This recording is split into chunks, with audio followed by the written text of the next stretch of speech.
Hello, everyone. This is one of the introductory presentations to the event, Opportunities of the European Green Deal and EU Macro-Regional Strategies, organized by the EU Strategy for the Adriatic-Ionian Region, Pillar Coordinators, Environmental Quality and Interact Program. The event is part of this year's Mediterranean Coast and Macro-Regions Week, which has been moved online. We believe that discussion could not be even more topical. Europe and its regions are in a time of transition and recovering from the health and economic crisis. To achieve the ambition for Europe to become the first climate neutral continent, solidarity and regional cooperation are vital.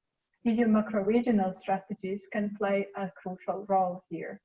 This video presentation aims to introduce the framework shaping the European future, European Green Deal and Green Recovery Plan. We will also focus on synergies between the European Green Deal and macro-regional strategies. In this way, setting the scene for the panel discussion we will have on 21st September. My name is Ilse Tsiganska, and together with my colleague Paiva Liep, we are happy to greet two speakers from the EU Commission, DG Regio. As first, we will have Sander Happaerts, Policy Analyst at the EU Commission Competence Center Smart and Sustainable Growth, where he focuses on promoting environmental and climate policy issues in a regional development context.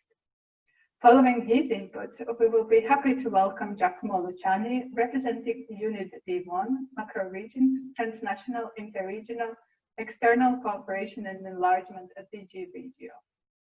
Giacomo combines the knowledge on environmental issues and the work of macro regions. Without further ado, I would like to pass the floor to Sander. Thank you very much, Ilse, and thank you to all for watching this presentation. I am Sander Happaerts. In DG Regio, I work in a horizontal unit where I coordinate environmental issues for DG Regio. And in this presentation, I will talk about the European Green Deal, the link with the recovery plan for Europe, and also the role of the next generation of cohesion policy in all of this. So what is the European Green Deal? It is Europe's new growth strategy. It is the first objective of the von der Leyen Commission, and it is linked to the overall target of making Europe the first climate neutral continent in the world. But it is also about transforming Europe into a fair and prosperous society to protect the health and well-being of citizens from environmental impacts, and also to protect and improve the natural capital that we have in Europe. For this, the European Green Deal is not just one initiative, but it is really a set of deeply transformative policies. And you can see some examples here, and some of them have already led to several other specific initiatives, such as the EU Biodiversity Strategy, the Circular Economy Action Plan. But as part of the Green Deal, there are several other specific initiatives that will be taken. So the European Green Deal will really try to achieve these goals by a set of policies that will transform the EU's economy, and also doing all this taking into account that no one and no region is left behind. So this is the European Green Deal in a nutshell. The European Green Deal was proposed by the Commission in very early on in December last year. But of course, since then, the pandemic struck, and we are now in a context really where the Commission has set forward a couple of proposals to repair the economic and social damage that was brought on by this pandemic, and to really put Europe back on a path of recovery. So this is the context that we are now in. And for this, the Commission is set on using the full potential of the next EU budget. So we are talking especially about the MFF of 2021 to 2027, to use the full potential of the European budget to power this recovery. The Commission has issued its proposals for this recovery in May. There has been an agreement already from the European Council in July this year, and as we speak right now, it is being discussed with the European Parliament. So we are still, of course, in the stage where these proposals, including the ones for the next budget, are not yet adopted, but we are negotiating them. The proposals have several elements to it. You can see a couple on these slides. I will not enter into details now, but we are, of course, available for questions. Some of these proposals include a reinforcement of proposals that we put forward before, like the ones for the just transition mechanism, but also those related to health and to disaster risk management, like rescue. And they also contain a couple of new dimensions. For instance, the idea of the next generation EU, which includes the Recovery and Resilience Facility, which will be embedded in the European semester and will really help the recovery of EU member states based on their own recovery and resilience plans that they are now developing. But very important to remember in this recovery plan is that the main overall objective still remains the green transition, but also the digital transition. These are two of the main policy objectives of the current Commission in the context of building a resilient Europe. So the European Green Deal, although it precedes the COVID crisis, still remains fully our #1 objective. And this is why I turn now to cohesion policy, because the cohesion policy is, of course, one of the elements that are important in the EU budget. And cohesion policy, as our president has said, will play a very important role in achieving the European Green Deal. It is the EU's main investment policy, and it will have a number of different important roles in achieving the Green Deal. For instance, with cohesion policy, we will invest in place-based innovation. So all regions in Europe can invest with this policy in innovation that are linked to their own strengths and their own priorities.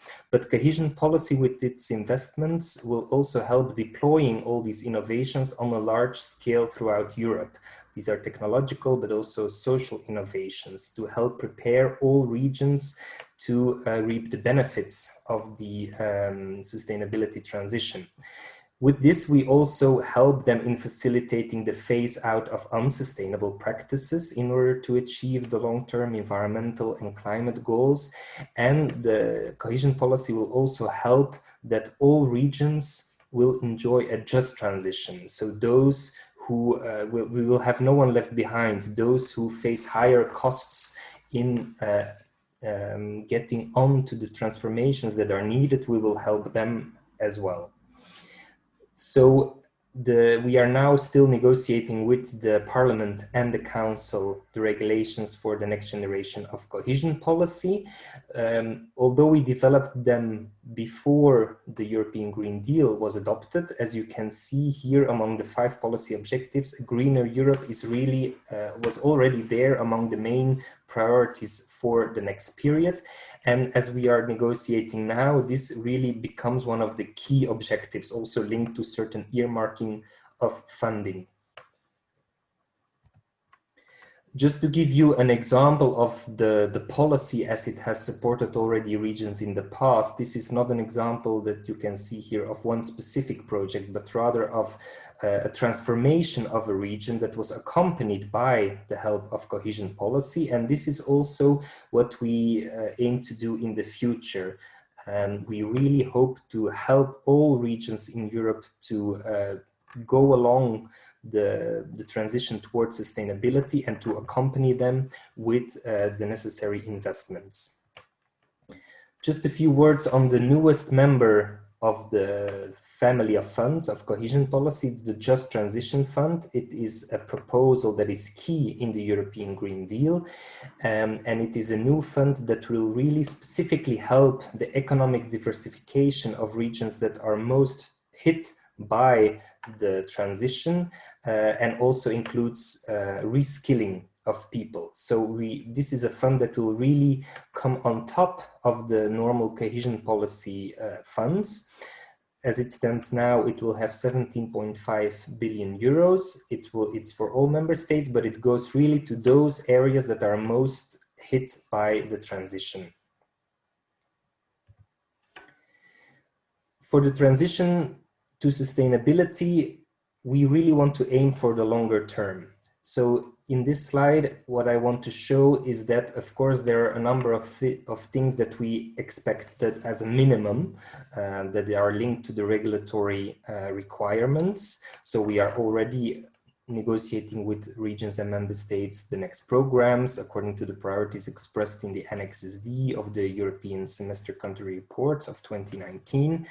There are a couple of elements related to the regulatory framework, such as the enabling conditions that are important, the do no harm principle, etc. But what I really want to focus on here is that beyond those basic requirements, we really hope that together we can go for the higher ambitions. We really want to use the programming for the next period as an opportunity to formulate pathways for regions to achieve the long-term transitions.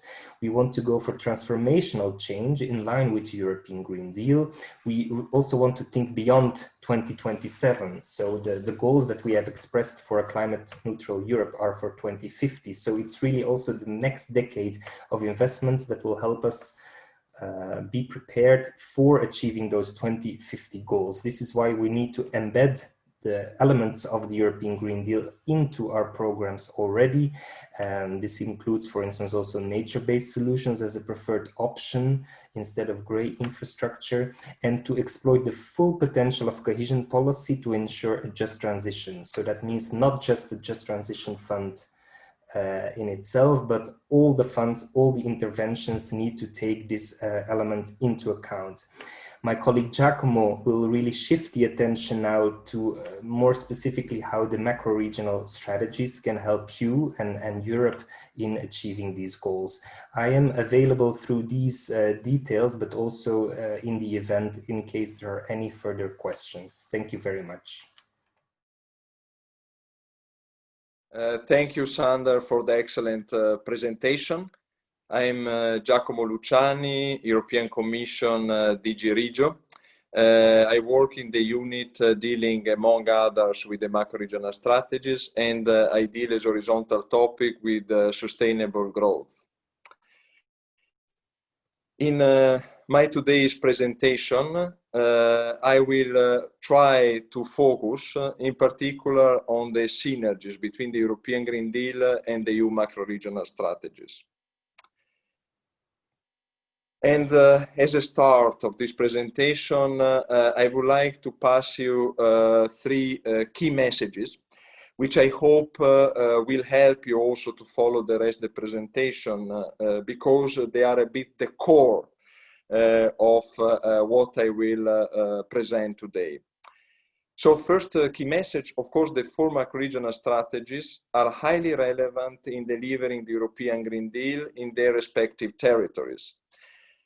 This is clear because we have already some very good example of initiative developed within the macro-regional strategies that shows already clearly this relevance for the implementation of the European Green Deal.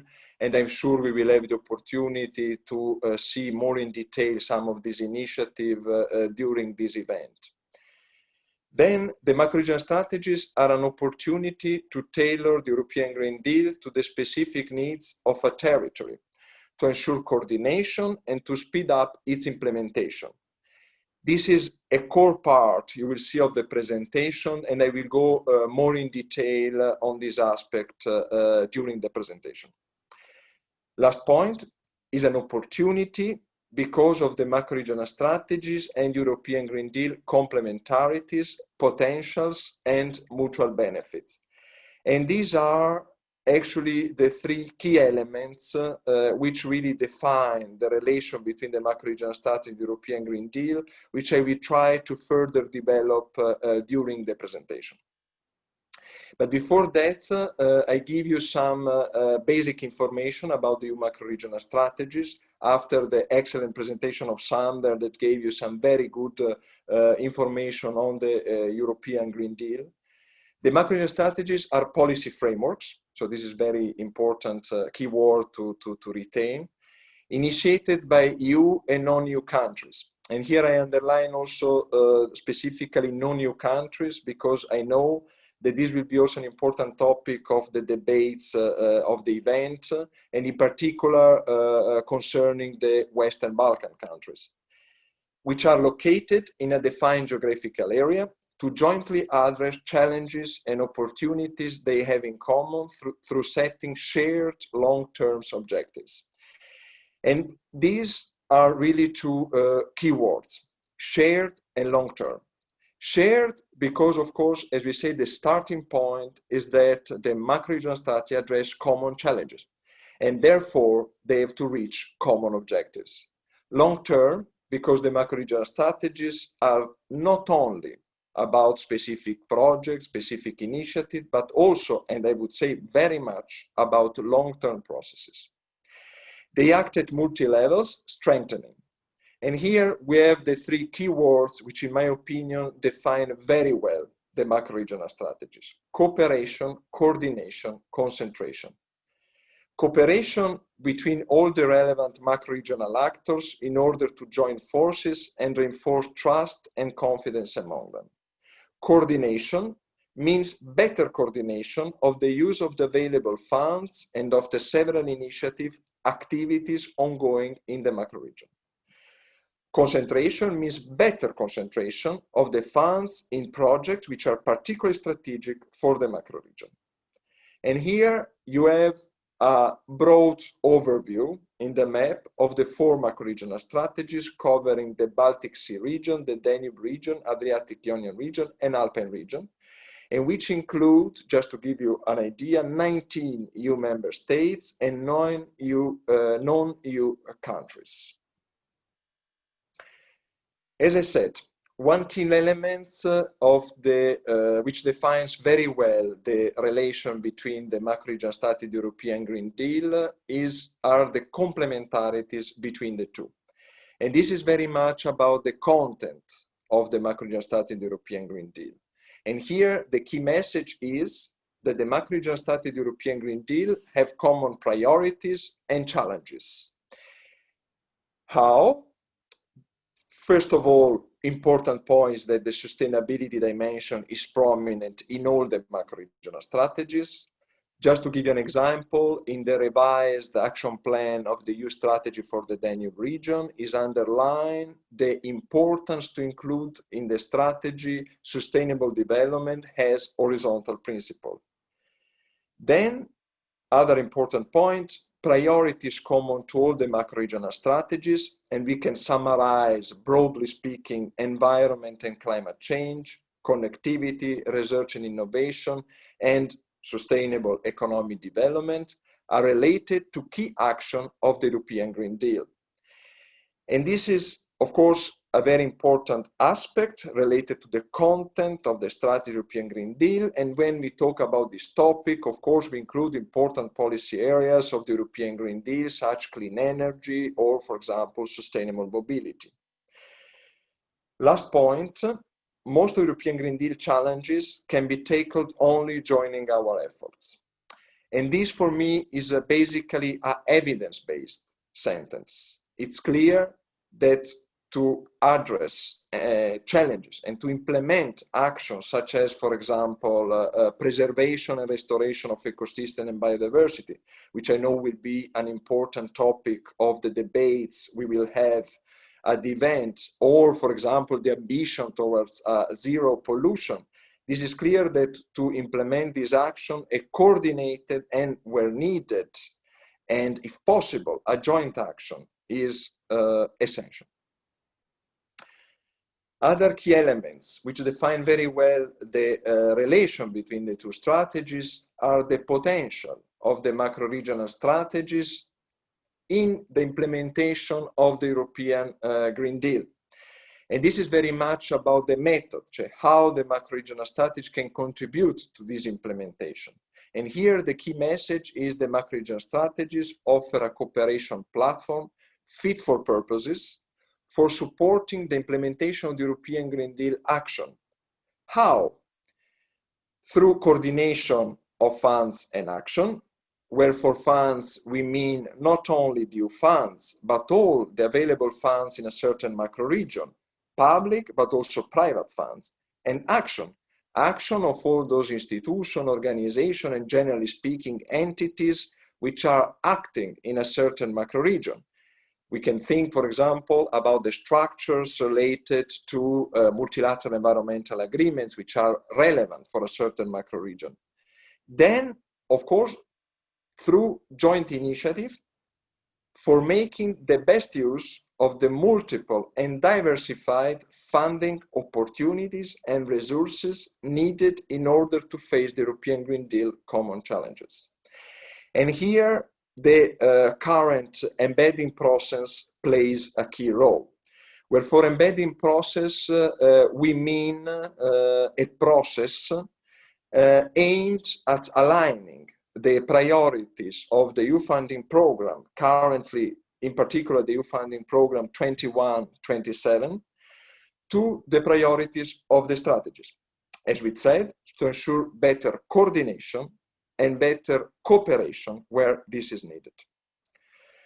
Then another important aspect that make the macro-regional strategies an important platform for the implementation of the European Green Deal, and for sure the cross-sectoral approach that the strategies offer for implementing the European Green Deal actions, which are strongly interconnected.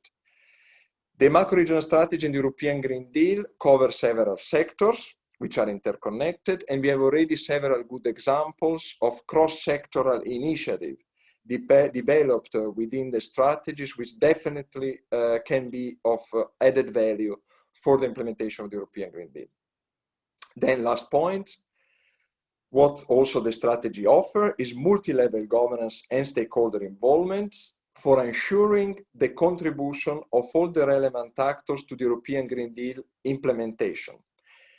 It's clear that for an implementation of the European Green Deal, intervention at different governance level, European, national, regional, local, and also the mobilization of key stakeholders from different sectors, different fields is very important.